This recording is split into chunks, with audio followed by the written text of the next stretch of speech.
दोस्तों, ये कहानी इलियास की है, जो एक 16 साल का बच्चा था।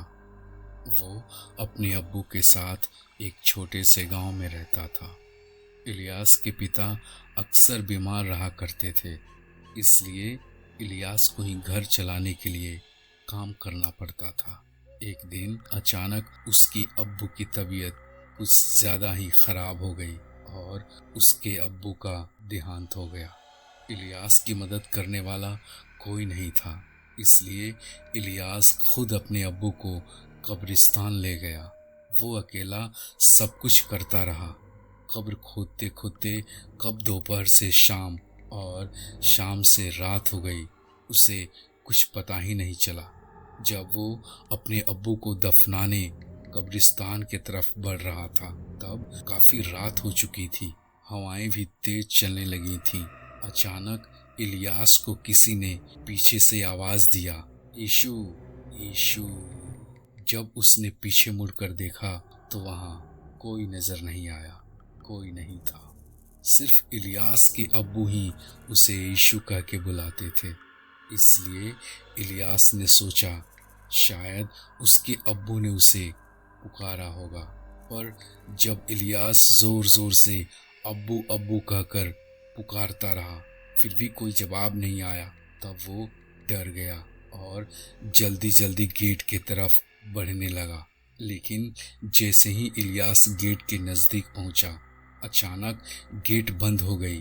वो एकदम से घबरा गया। कब्रिस्तान की दीवारें और गेट इतनी ऊंची थीं कि वो उसे किसी भी तरह पार नहीं कर सकता था। कब्रिस्तान की एक गेट और थी जो पीछे के तरफ थी, लेकिन उस गेट तक जाने के लिए इलियास को वापस कब्रिस्तान के बीच से होकर जाना पड़ता। किसी तरह हिम्मत जुटाकर उसने दूसरे गेट तक जाने का फैसला किया। वो सुनसान कब्रिस्तान के बीच से अभी गुजर ही रहा था कि अचानक उससे दूर एक आदमी खड़ा हुआ दिखाई दिया। वो उस आदमी के पास गया और पूछा, कौन हो तुम? उस आदमी ने कोई जवाब नहीं दिया। इलियास फिर से उसे पूछने ही वाला था कि उस आदमी का सिर अचानक पीछे घूम गया। दोनों आंखें लाल लाल थीं और वो इलियास को गुस्से से देख रहा था।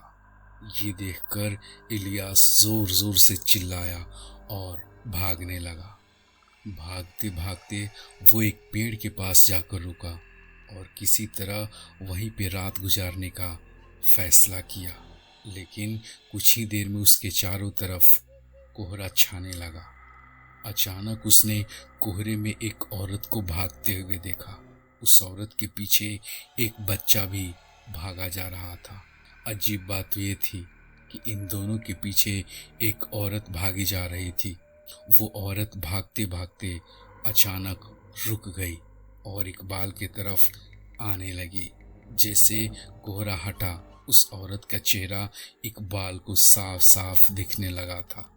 उस औरत को देखकर इलियास की रोंगटे खड़े हो गए, मानो जैसे कि वो औरत सालों से उस कब्रिस्तान में दफन थी। वो औरत इलियास के करीब बढ़ी जा रही थी और इलियास धीरे धीरे पीछे हट रहा था।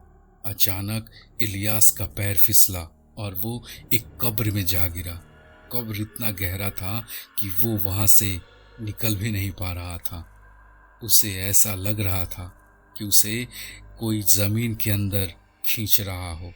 जब वो पीछे मुड़कर देखा तो उसे वही औरत खींच रही थी जो उसके तरफ आ रही थी। अब तक उसका आधा शरीर जमीन के अंदर जा चुका था। अचानक ही उसे अब ये लगने लगा कि कोई उसका हाथ पकड़कर उसे ऊपर की तरफ खींच रहा है। जैसे ही वो ऊपर आ गया, सीधा कब्रिस्तान से भागते हुए बाहर चला गया।